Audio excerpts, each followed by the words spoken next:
الحمد لله وحده والصلاة والسلام على من لا نبي بعده. أما بعد فأعوذ بالله من الشيطان الرجيم. بسم الله الرحمن الرحيم. لقد كان لكم في رسول الله أسوة حسنة.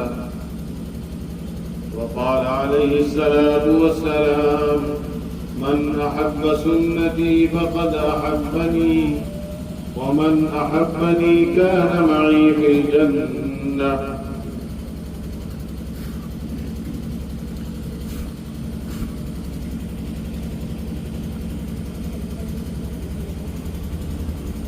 حضرات علماء اعظام، بزرگوں اور دوستوں، عارف باللہ حضرت عبدالس مفتی عبد الرحمن صاحب تشریف فرما ہے. آپ کو ان کا بیان سننا ہے. میں بہت لمبے سفر سے آ رہا ہوں، اس لیے تعب اور تھکان بھی ہے، اور خود میں نے نیت کی تھی کہ مفتی صاحب کا بیان سنوں گا، لیکن حضرت تشریف لائے ہیں. پورے علاقے میں الحمدللہ ہمارے حضرت مفتی صاحب بہت مقبول ہیں اور سب لوگ بیان پسند بھی کرتے ہیں.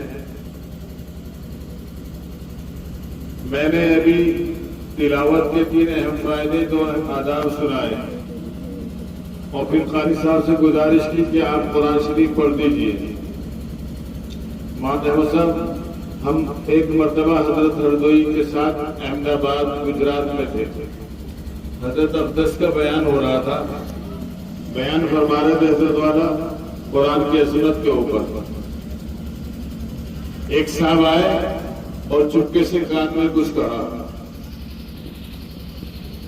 حضرت نے اپنا بیان موقوف فرما دیا وہیں پر، اور کرسی سے نیچے اتر کے عام مجمع میں بیٹھ گئے. پھر فرمایا: کہاں ہے آپ کا وہ بیٹا جس کے بارے میں آپ کہہ رہے تھے حضرت قرآن سن لیجیے؟ پھر حضرت نے فرمایا: اب جو کہ یہ قرآن پڑھے گا، قرآن کی عظمت کا تقاضا ہے کہ میں نیچے بیٹھوں اور اس کے اوپر بیٹھا ہوں. تو دوران بیان حضرت نیچے بیٹھے اور قرآن پڑھنے والے کو اوپر بٹھایا. ایک بات اور فرمایا کرتے تھے حضرت والا ہردوئی کہ اب ہمارا مزاج اتنا بگڑ گیا ہے کہ ہم قرآن اس لیے پڑھواتے ہیں کہ مجمع جمع ہو جائے. عام طور پر نیت یہ ہوتی ہے کہ قرآن پڑھنے کے لیے بٹھا دو طالب علم کو تاکہ لوگ آ جائیں، لوگ جمع ہو جائیں. یہ قرآن کی عظمت کے خلاف بات ہے، اس کی اصلاح کی بڑی سخت ضرورت ہے. الحمدللہ مدرسے کی بنیاد رکھی گئی. حضرت عبدالس مفتی عبد الرحمن صاحب مدذلوں نے دعا فرمائی، اللہ تعالیٰ اس کو قبول فرمائے اور منارہ رشد و ہدایت بنائے. ہمارے جو مدارس ہیں جن کی بنیاد رکھی جاتی ہے، اور میں بھی اس میں شرکت کو اپنے لیے باعث سعادت اور ذریعہ نجات و مغفرت سمجھتا ہوں. یہ چند کمرے جو بنیں گے، اس میں قال اللہ قال رسول کی ثنا بلند ہوگی. خیرکم من تعلم القرآن وعلمہ، ثم بہتر وہ ہے جو قرآن سیکھے اور سکھائے، اس پر عمل ہوگا. لیکن قرآن کی تعلیم جیسی ہونی چاہیے، تجوید کے ساتھ، تصحیح کے ساتھ، ایسی ہی ہونی چاہیے. حضرت والا ہردوئی نور اللہ مرقدہ، وہ تو مصلح الامت اور محی السنہ تھے، مصلح المشائخ تھے. حضرت عبدالس حکیم اختر صاحب نور اللہ مرقدہ تشریف لائے تو حضرت والا نے فرمایا کہ قرآن پاک سیکھنے کے لیے اور نماز سنت کے مطابق ہو جائے، آپ بھی درخواست دیجیے. تو حضرت حکیم اختر صاحب مدد نور اللہ مرقدہ نے درخواست دی، اور پھر باقاعدہ یعنی شیخ المشائخ ہیں، عارف باللہ ہیں، پوری دنیا میں مقبول بیانات ہوتے تھے، لیکن حضرت نے فرمایا جیسا قرآن ہونا چاہیے تھا ویسا قرآن نہیں ہے، اس لیے تصحیح کلام پاک کے لیے درخواست دی اور پھر قاعدہ بچوں کے ساتھ بیٹھ کر پڑھا کرتے تھے اور وہاں کے بچے سبق دیا کرتے تھے۔ ایک صاحب آئے، کہنے لگے حضرت جو قاعدہ آپ کے یہاں پڑھایا جاتا ہے اس قاعدے کی کیا ضرورت ہے؟ تو فرمایا میں فیصلہ کروں یا مدرسے کے طالب علم سے فیصلہ کراؤں؟ تو مدرسے کے طالب علم کو بلایا اور اس سے فرمایا قرآن کی چند آیتیں سناؤ۔ طالب علم نے قرآن کی چند آیات سنائی، پھر ان عالم سے کہا، فرمایا کہ اب آپ بھی وہی آیات پڑھ دیجیے۔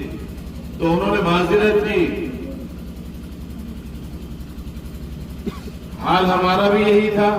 جب میں ہردوئی پہنچا میں نے درخواست دی کہ 40 دن کے لیے آپ کی خدمت میں اصلاح کی غرض سے حاضر ہوا ہوں۔ تو دوسرے دن حضرت والا نے فرمایا تصحیح کلام پاک کے لیے درخواست دیجیے، مجھ سے خود فرمایا تھا۔ تو میں نے خود درخواست دی اور اذان پھر ہم نے 1 ہفتے میں سیکھی جا کر، ہمارے گال پھول گئے تھے، ہم دیوبند سے فارغ تھے، لیکن اذان 1 ہفتے میں ہم نے سیکھی وہاں پر۔ تو اذان کے ساتھ بھی کھلواڑ ہو رہا ہے، جیسی اذان ہونی چاہیے ایسی اذان ہمارے نہیں ہے۔ تو ان مدارس کے ذریعے سے اذان، اقامت، نماز و تلاوت اور نماز و سنت کے مطابق ہو، اس لیے ان کی بنیاد رکھی جاتی ہے۔ لیکن آج افسوس یہ ہے کہ اکثر مؤذنین اور اکثر اماموں کی نماز و سنت کے مطابق نہیں ہے۔ تو پھر حضرت والا ہردوئی رضی اللہ مرقدہ نے جب مجھے حکم فرمایا تو میں نے بھی پہلا تو سورہ تکویر تک جب مکمل کیا تو ہمیں اندازہ ہوا کہ ہم آپ کو قرآن سیکھنا چاہیے اور قرآن سیکھنے کی ضرورت ہے۔ یہ چونکہ علماء کا مجمع ہے، علماء زیادہ ہے، تو میں نے مناسب سمجھا کہ حضرت ہردوئی کا قرآن سے جو تعلق تھا اس کو بیان کروں۔ ایک صاحب تشریف لائے باندھا سے اور آ کر کہا حضرت قاری سید صدیق صاحب نور اللہ مرقدہ، انہوں نے فرمایا کہ تم جاؤ ہردوئی میں جا کے بیعت ہو جاؤ۔ حضرت میں تو آپ سے بیعت ہونے آیا ہوں۔ عصر کے بعد کا وقت تھا، حضرت نے فرمایا سناؤ سورہ فاتحہ۔ فرمایا ہمارے یہاں پہلا قدم قرآن سیکھنے کا ہے، پہلے بیعت قرآن سے ہوا جاتا ہے۔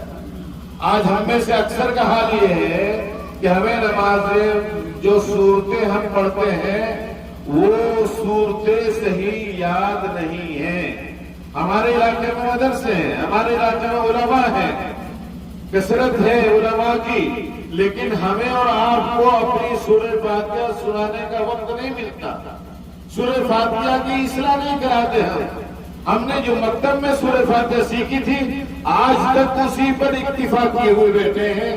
کبھی کسی کو ہم نے نماز نہیں سنائی، کبھی نماز نہیں سیکھی ہم نے کہ سنت کے مطابق نماز کیسے پڑھی جاتی ہے، نہ ہمیں اتنی فکر ہوئی کہ ہم اپنے علاقے کے عالم سے بیٹا مفتی بن گیا ہے، بیٹا عالم بن گیا ہے، لیکن گھر میں ہی چراغ ہے، چراغ تلے اندھیرا ہے، ہم نہیں سیکھتے، سیکھنے سکھانے کا ماحول نہیں بناتے۔ تو قرآن میں جو صورتیں پڑھی جاتی ہیں، جو ہم نماز میں پڑھتے ہیں، وہی صورتیں ہماری صحیح یاد نہیں ہیں۔ اگر قرآن کو ہم صحیح نہیں پڑھیں گے، تجوید کے مطابق نہیں پڑھیں گے، یعنی اس طرح جس طرح رسول پاک صلی اللہ علیہ وسلم قرآن پاک پڑھا کرتے تھے، اگر اس طرح قرآن پاک کی تلاوت نہیں کریں گے تو ہم سنتے رہتے ہیں۔ بہت سے قرآن پڑھنے والے قرآن پڑھتے ہیں، قرآن ان پر لعنت بھیجتا ہے۔ تو قرآن پاک سیکھنے کی ضرورت ہے۔ وہ صورتیں جو نماز میں ہم پڑھتے ہیں جس سے نماز درست ہو جاتی ہے، ان صورتوں کا یعنی قرآن کا اتنا سیکھنا ہر ایک پر فرض ہے۔ جیسے نماز فرض ہے، روزہ فرض ہے، زکوٰۃ فرض ہے، اتنی صورتوں کا سیکھنا جس سے نماز درست ہو جائے سب کے اوپر فرض ہے، لیکن اس فرض سے ہم کوتاہی برت رہے ہیں۔ ہم سمجھتے ہیں مدرسے کی بنیاد رکھنی یہ بس مدرسہ بچوں کے لیے ہے، ہمارے لیے نہیں ہے مدرسہ، ہمارے لیے علماء نہیں ہے۔ صحابہ کرام رضوان اللہ تعالی علیہ اجمعین نے بڑی عمر میں قرآن یاد کیا ہے، قرآن سیکھا ہے۔ تو دوستو قرآن سے کوئی مستغنی نہیں ہے، ماں کے پیٹ سے لے کر قبر تک لحد تک قرآن کا ہم حق ادا نہیں کر سکتے۔ میں نے قرآن پاک کی تصحیح کی، اس کے بعد پھر میں نے سوچا اب حضرت قاری امیر حسن صاحب نور اللہ وقدو جو بڑے مشائخ میں سے گزرے ہیں، میں نے کہا حضرت میری سورہ فاتحہ سن لیجئے۔ تو حضرت کو جب سورہ فاتحہ سنائی تو میری 5 غلطی نکالی سورہ فاتحہ کے اندر، یعنی میری تصحیح مکمل ہو گئی۔ میں نے سند لے لی، اور سند لینے کے بعد جب میں نے اپنی سورہ فاتحہ سنائی تو حضرت نے میری اصلاح فرمائی، 5 غلطی میری نکالی۔ اس کے بعد حضرت والا ہردوئی نور اللہ مرتدہ کو میں نماز پڑھایا کرتا تھا، مینا میں، عرفات میں اور مبارک مقامات پر مجھے نماز پڑھانے کا شرف حاصل ہوا ہے۔ تو ایک دن حضرت فرمان لگے بنی بتائیے، جب آپ غیر مغضوب علیہم کہتے ہیں تو علیہم کی آواز آتی ہے، تو اصلاح ہوتی رہے گی، یعنی تصحیح ہو گئی اور سیکھا۔ پھر میں مدینہ منورہ کے اندر وہاں کے جو بڑے مشہور و معروف، میں نے سوچا مدینہ طیبہ جہاں سے صحابہ نے قرآن سیکھا اور جس کی بڑی فضیلتیں ہیں، یہاں بھی سورہ فاتحہ سنا دوں، اپنا سبق سنا دوں، ہمیں تو موت تک قرآن سیکھنا ہے۔ تو میں جب ان کی خدمت میں پہنچا اور میں نے سورہ فاتحہ جب شروع کی تو دوسری تیسری آیت میں کہا شیخ رکیے، اور پھر انہوں نے مجھے پڑھ کر سنایا کہ اس طرح تک پڑھیے۔ تو میں اب کہوں کہ میں سیکھ چکا، میں مستغنی ہو گیا؟ نہیں، آپ کو اور ہمیں سب کو ضرورت ہے اتنا قرآن سیکھنا جس سے نماز درست ہو جائے، فرض عین ہے۔ تو آپ سب نیت کر لیجئے انشاءاللہ ہم قرآن سیکھیں گے اور سکھائیں گے۔ یہ مدرسہ سنگ بنیاد اسی لیے رکھی گئی ہے کہ ہم خود بھی سیکھیں اور اپنے بچوں کو بھی سکھائیں۔ ہم نے اپنے آپ کو مستقلی سمجھ لیا ہے، ہم اپنے آپ کو مستقلی نہ سمجھے۔ ہماری اذان تک ٹھیک نہیں ہے، ہماری نمازیں تک ٹھیک نہیں ہے، یہ کہاں ہم درست کریں گے؟ حضرت والا ہردوئی رضی اللہ عنہ میرے شیخ فرمایا کرتے تھے، ہر ایک کو یہ فکر ہے، کیا فکر؟ کہ ڈاکٹر اعلیٰ درجے کا ہو، انجینئر اعلیٰ درجے کا ہو، فروٹ اعلیٰ درجے کا ہو، پوشاک اعلیٰ درجے کی ہو، دنیا کی ہر چیز اعلیٰ درجے کی ہو۔ اور پھر فرماتے تھے اس کے مکان، اس کی دکان، اور پھر فرماتے اس کے کھانے کے لیے نان، وہ بھی اعلیٰ درجے کی، اور پھر فرماتے پان بھی اس کا اعلیٰ درجے کا، لیکن اس کا ایمان، اس کا قرآن، اس کی اذان، اس کی نماز، دین کی جو باتیں ہیں، اس کا وہ سب لے لیجئے، یہ سب کی سب بالکل گھٹیا درجے کی ہے۔ نہ ہماری سورہ فاتحہ ٹھیک ہے، نہ نماز میں پڑھی جانے والی صورتیں صحیح ہیں، نہ ہم جو نماز پڑھتے ہیں، نہ ہمارا کھڑا ہونا ٹھیک، نہ ہمارا رکوع سنت کے مطابق، نہ ہمارا سجدہ سنت کے مطابق۔ اگر میں آپ سے کہوں جو مسجدوں میں اذانیں ہوتی ہیں، لفظ اللہ کی ادائیگی ٹھیک نہیں ہوتی، اللہ اکبر اللہ اکبر، یہ لفظ اللہ کو بگاڑ دیا ہم نے، لفظ اللہ کے ساتھ کھلواڑ کیا ہم نے، لفظ اللہ کی درست ادائیگی ٹھیک نہیں کی۔ اللہ کیسے کہا جاتا ہے؟ ذرا آپ سب بھی کہیے اللہ، کہو زور سے کہو اللہ۔ اب اگر میں الگ الگ سنوں تو کوئی صحیح سنا دے گا، جس نے کسی عالم کے پاس مشق کی ہوگی وہ سنا دے گا۔ عام طور پر اللہ یہ نہیں کرتا ہے، اللہ پر ایمان لائے، اللہ نے زمین آسمان بنایا، سب کچھ بنایا، لفظ اللہ ہی ہمارا ٹھیک نہیں ہے، اور لفظ محمد بھی بگڑا ہوا ہے، محمد الرسول بالکل بگاڑ دیتے ہیں اذان کے کلمات کو۔ حضرت والا فرماتے تھے 6 کلمے اذان کے اندر ہیں، 60 سال کی عمر ہو گئی، 70 سال کی عمر ہو گئی، یہ 6 کلمے آج تک سیکھ نہ سکا تو آج۔ پھر فرماتے تھے کہ بغیر سیکھے کوئی چیز وجود میں آ نہیں سکتی، بغیر سیکھے سائیکل چلانا نہیں سیکھ سکتے، بغیر سیکھے آپ فن معماری یہ نہیں سیکھ، کوئی بھی دنیا کا فن ہو بغیر سیکھے آپ سیکھ نہیں سکتے۔ نماز بغیر سیکھے آ جائے گی، اذان بغیر سیکھے آ جائے گی۔ ہم نے باقاعدہ نماز کی سنتیں یاد کی اور پھر روزانہ وہاں مشق ہوتی تھی، رکوع ایسے کیا جاتا ہے، سجدہ ایسے کیا جاتا ہے۔ تو ہم دارالعلوم دیوبند سے فارغ ہو کر گئے تھے، لیکن جب کوئی پی ایچ ڈی ڈاکٹر ہوتا نا، کسی نے پی ایچ ڈی کی ہوتی ہے، تو حضرت کے ہاں تو خصوصیت تھی، وہ تو محی سننا تھے۔ وہاں ترانے میں جب سب جمع ہوتے تھے اور پھر حضرت تعارف کراتے تھے، یہ دارالعلوم دیوبند سے ہیں، یہ ندوۃ العلماء سے ہیں، یہ مظاہر سے ہیں، یہ فلاں جگہ سے، یہ سب فارغ التحصیل ہیں، یہاں کیوں آئے؟ پھر یہ شعر پڑھتے تھے، چنی شیخ گدائے کو بکو اشقاد لاؤبالی فتقو۔ اللہ کی محبت، اللہ کے کلام کی محبت، سنتوں کی عظمت ان کو یہاں کھینچ کر لائی۔ ان کے دلوں میں اللہ کے کلام کی محبت ہے، ان کے دلوں میں سنت کی عظمت ہے۔ سنتوں کو سیکھنے کے لیے، قرآن کو سیکھنے کے لیے یہ مختلف علاقوں سے آئے ہیں۔ تو وہاں علماء ہوتے تھے سب سیکھنے والے، ہم اپنے آپ کو مستغنی نہ سمجھیں۔ تو میں عرض یہ کر رہا تھا، بیان تو مفتی صاحب کا ہونا ہے، میں کہ چند باتیں حضرت والا ہردوئی کی میں آپ کے گوشے گزار کر دیتا ہوں۔ ان مسجدوں کی بنیاد کیوں ڈالی ہے اور ان مدرسوں کی بنیاد ہم کیوں ڈالتے ہیں؟ جو بنیادی مقصد ہے اس سے ہم کو دور ہے۔ ہمیں واجبات، فرائض، سنتیں یاد نہیں ہیں، تو یہ تو بنیادی باتیں ہیں۔ ہمیں اذان تک یاد نہیں ہے، ہم نے نماز تک نہیں سیکھی سنت کے مطابق۔ یہ دین کی بنیادی باتیں ہیں، میں آپ کو گوش گزار کر رہا ہوں۔ میں نے یہ آیت پڑھی تھی، لَقَدْ كَانَ لَكُمْ فِي رَسُولِ اللَّهِ أُسْوَةٌ حَسَنَةٌ۔ رسول اللہ صلی اللہ علیہ وسلم نمونہ بنا کر بھیجا گیا تھا، اور حضور تو فرمایا صلوا كما رأيتموني أصلي، اس طرح نماز پڑھو جس طرح نماز پڑھتے ہوئے تم نے مجھے دیکھا ہے۔ اب ہم نے نماز سیکھی نہیں، جب بھی یہ حدیث پڑھائی گئی ہمارے مشائخ نے پوری نماز سکھائی ہے۔ میرے شیخ محی السنہ نے زاد المعاد پڑھی، حضرت مفتی محمود صاحب، مفتی محمود حسن گنگوہی رضی اللہ عنہ سے جو میرے بھی استاد ہوتے ہیں، ہم نے نسائی شریف پڑھی ہے پوری زاد المعاد۔ اور قرآن سے کیا تعلق؟ حضرت والا ہردوئی کے استاد ہوتے ہیں قاری عبدالخالق صاحب، جو سہارنپور جامع مسجد کے امام ہوتے تھے۔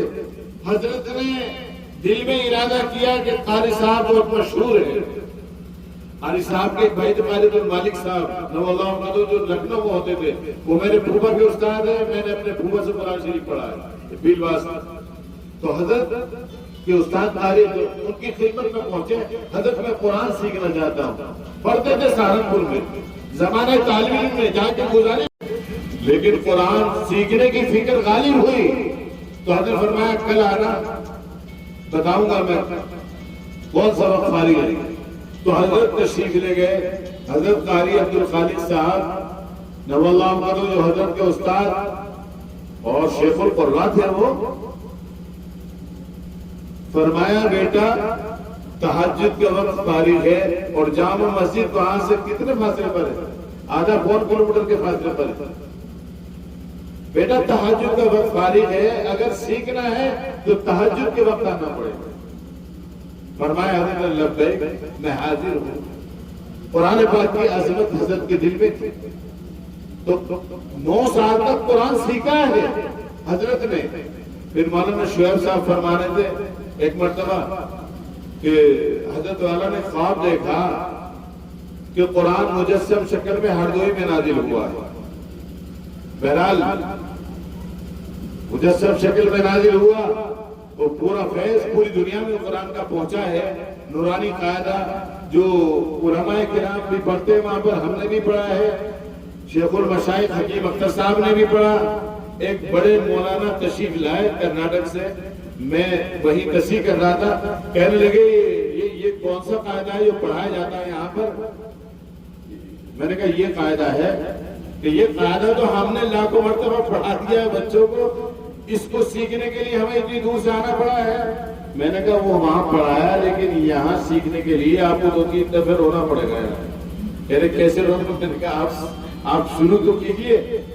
اور وہ جب زبر اور زیر کی مشق کا وقت آتا ہے، بابش بو، یعنی ایک تو ہم نے پڑھا حمزہ زبر با بابش بو بادر بھی، یہ نہیں، حمزہ زبر با زبر با بابش بو، یہ اس کی حرکات مجہول نہ ہونے پائیں۔ اب جب سبق ان کا آیا تو میں انتظار کر رہا تھا، تو وہ وہاں آئے، ان کو فیل کر دیا، وہاں لکھا ہوا رہتا کافی میں یاد آتا رکھے، اور جب حرکات کی مشق صحیح نہیں تو فیل کر دیا، اور جب وہ بیٹھ کے روئے تو میں پیچھے سے آیا، میں نے کہا یہ پہلی سیڑھی ہے، اب آپ نے رونا شروع کیا ہے تو آپ قاعدہ سیکھ لیں گے۔ تو وہ جس کو کہتے تھے میں نے لاکھوں مرتبہ پڑھایا بچوں کو، ان کو 3 مہینے سیکھنے کے لیے لگانے پڑے۔ بہرحال میں عرض یہ کر رہا تھا کہ ہمیں قرآن پاک کے سیکھنے سکھانے سے مستغنی نہ ہونا چاہیے۔ اتنی معروضات کرنے کا مقصد یہ ہے کہ آپ قرآن پاک سیکھنے کے لیے تیار ہیں؟ بولو، سیکھو گے؟ اور یا بس یہ کافی جو مکتب میں سیکھ لیا جس سے نماز ہماری درست نہیں ہو پاتی؟ فکر کریں گے قرآن سیکھنے کی انشاءاللہ، فکر کریں گے انشاءاللہ۔ بھئی بولو، جواب دو، آپ بول کے سکوتو۔ اور جو علماء یہاں ہیں میں ان سے گزارش کروں گا وہ اس کی فکر فرمائیں، سکھائیں۔ حضرت والا حضور اللہ کو اس قدر فکر غالب تھی، حضرت والا کے ہاں علاقے سے دیہات سے لوگ آتے تھے، پورا علاقہ ہندو کا، اور وہاں آ کر سائیکل کھڑی کر کے خریداری کرنے جاتے تھے۔ تو حضرت اس وقت کا انتظار کرتے تھے یہ سائیکل لے کر کب آئے اور کب میں 1 منٹ میں انہیں کوئی بات دین کی سکھاؤں۔ تو ہمیں چاہیے کہ جو وقت فارغ ہو ہم دوسروں کو سکھائیں، دین سیکھنے اور سکھانے کا نام ہے۔ تو حضرت والا ہردوئی نے ایک سے فرمایا کہ بھئی کچھ وقت ہے، کہ ابھی وقت نہیں میرے پاس، ابھی تو سائیکل کھڑی کریے اور ابھی میں جا رہا ہوں خریداری کرنے، بعد میں آؤں گا تو میں آپ سے ملاقات کروں گا۔ پھر انتظار کیا حضرت نے، وہ آئے، کہا بھئی آپ نے قاعدہ پڑھا ہے، کلمہ یاد ہے؟ کہ کلمہ اور قاعدہ تو مجھے یاد نہیں ہے حضرت، کہ قاعدہ پڑھنا چاہتے ہو؟ کہ ہاں میں قاعدہ پڑھوں گا۔ تو قاعدہ انہوں نے پڑھنا شروع کیا، قاعدہ پڑھتے رہے، غائب ہو گئے۔ اس کے بعد پھر وہ آئے، ہم تو آپ کا انتظار کر رہے تھے، کہاں غائب ہو گیا آپ نے؟ تو قاعدہ سیکھ لیا تھا۔ کہا میرے گھر میں کوئی قرآن سیکھنے والا، قاعدہ پڑھنے والا نہیں تھا، میں نے جا کے اپنے بچوں کو سکھانا شروع کیا، ان بچوں نے پھر مجھے سکھانا شروع کر دیا، اب ہم سب اٹک گئے اور میں سبق لینا آیا۔ پھر پورا قاعدہ پڑھا انہوں نے، اور پھر انہوں نے ایک مدرسہ قائم کیا اپنے گاؤں کے اندر۔ مدرسہ قائم کرنے کے بعد میں وہاں پھر حفاظ بننے شروع ہوئے، اور پھر حضرت مجھے ساتھ لے گئے تھے۔ ایک مرتبہ 8 حفاظ کی دستار بندی اس مدرسے کے اندر ہوئی تھی، فرمایا یہ وہی مدرسہ ہے، چراغ سے چراغ جلتا ہے۔ ایک شخص کو صرف وہ آئے اور آپ نے کہا قاعدہ پڑھ لو، اس قاعدے کی برکت سے ایک مدرسہ وجود میں آتا ہے، مدرسہ بنتا ہے، اور مدرسہ بننے کے بعد میں پھر وہاں سے علماء اور حفاظ تیار ہوتے ہیں۔ تو یہ چھوٹے چھوٹے جو مدرسے بنائے جاتے ہیں یہ بہت بڑی نعمت ہے ہمارے لیے۔ آج پوری باطل طاقتیں گھبرائی ہوئی ہیں ان سے، ان ٹوپی اور کرتے والوں سے۔ میرے اللہ نے وعدہ فرمایا ہے، میں نے قرآن کو نازل کیا اور میں اس کی عبادت کروں گا۔ ہمیں گھبرانے کی ضرورت نہیں ہے، ہمیں ڈرنے کی ضرورت نہیں ہے کسی سے۔ اللہ نے جب قرآن میں فرما دیا ان تنصروا اللہ ینصرکم ویثبت اقدامکم، تم اللہ کے دین کی مدد کرو، اللہ تمہاری مدد کرے گا، تمہارے قدموں کو جما دے گا۔ تو کسی سے ڈرنے کی ضرورت ہے؟ بولو، یہ باطل طاقتیں مچھروں کے جالے کی، بکری کے جالے کی طرح سے آتی رہیں گی، جاتی رہے گی۔ میرے اللہ نے تو فرما دیا وَلَا تَهِنُوا وَلَا تَحْزَنُوا وَأَنْتُمُ الْأَعْلَوْنَ إِن كُنتُم مُّؤْمِنِينَ۔ الجینا مت ہو، افسردہ خاطر مت ہو، تم ہی سر بلند رہو گے اگر تم مومن بنے رہے۔ آج جس درجے کا ایمان مطلوب تھا وہ ایمان نہیں ہے، جس درجے قرآن سے محبت کرنی چاہیے تھی وہ محبت سے ہمارے دل خالی پڑے ہوئے ہیں۔ سنتوں کا عشق جس طرح مطلوب تھا، سنتوں کی عظمت سے ہمارے قلوب خالی پڑے ہوئے ہیں۔ تو ضرورت اس بات کی ہے قرآن سیکھیں، سنتوں کو سیکھیں۔ اور حضرت والا ہردوئی فرمایا کرتے تھے اپنے گھروں کو سنی بناؤ، اپنی مسجدوں کو سنی بناؤ، یعنی گھر کی جو سنتیں ہیں جتنے بھی، اب مفتی صاحب کی زبانی سنیے گا، مسجد کی جو سنتیں ہیں وہ بھی مسجد میں داخل ہونے کی سنتیں چھوڑ دیتے ہیں. نماز سنت کے مطابق نہیں، اذان مسجد کی یہ سنتیں ہیں. تو مسجد کو سنی بناؤ. گھروں میں کھانا پینا، سونا جاگنا، کپڑا اتارنا، بیوی سے بات کرنا، بیوی کے حقوق، یہ سب گھروں کی سنت ہے. نہ تو ہمارے گھر سنی رہے نہ ہماری مسجد سنی. اس لیے آج پوری دنیا میں ہم رسوا ہو رہے ہیں. وہ معزز سے زمانے میں مسلمان ہو کر ہم ذلیل و خوار ہوئے، تاریخ قرآن ہو کر ہم نے قرآن کو چھوڑ دیا، ہم نے اپنے محبوب صلی اللہ علیہ وسلم کی سنتوں کو چھوڑ دیا. تو دوستو بزرگوں فکر کرو، قرآن سیکھو گی اور سکھاؤ گی. خود بھی قرآن حفظ کرو اور اپنے بچوں کو حافظ قرآن بناؤ، عالم دین بناؤ، دین کا وارث بناؤ. اللہ مجھے بھی اور آپ کو بھی دین کے تمام تقاضوں پر عمل کرنے کی توفیق عطا فرمائے اور قرآن و سنت کا سچا علم بردار بنائے. طریق عشق میں چلنا تجھ کو جو دشوار ہے، تو ہی ہمت ہار ہے، تو ہی ہمت ہار ہے. ہر قدم پر رہو تو جو کھا رہا ہے ٹھوکریں، لنگ خود تجھی میں ہے ورنہ راستہ ہموار ہے. رب میں ہر دم ذکر بھی ہو، دل میں ہر دم فکر بھی، پھر تو ہے راستہ صاف کا دربار شاہ. ہمیں کسی سے ڈرنے کی ضرورت نہیں ہے. جب ہم قرآن کی حفاظت کریں گے تو اللہ ہماری حفاظت فرمائے گا. اللہ نے وعدہ کیا میں قرآن کی حفاظت کروں گا. شاہ عبدالعزیز محدث دلیل اللہ کو لکھتے ہیں جو حامل قرآن ہے، ایک جماعت حقہ رہے گی قیامت تک جو قرآن کی حفاظت کرے گی، اور جو قرآن کی حفاظت کرنے والے ہوں گے اللہ ان کی بھی حفاظت فرمائے گا.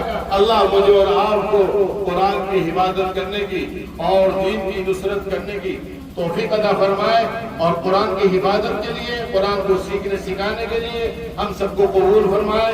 اس مدرسے کی سنگ بنیاد بھی جو وجود میں آئی ہے اسی مقصد کے پیش نظر کہ ہم قرآن کو سیکھنے سکھانے والے بنے، قرآن کی تعلیم کو فروغ دینے والے بنے. وآخر دعوانا الحمدللہ رب العالمین.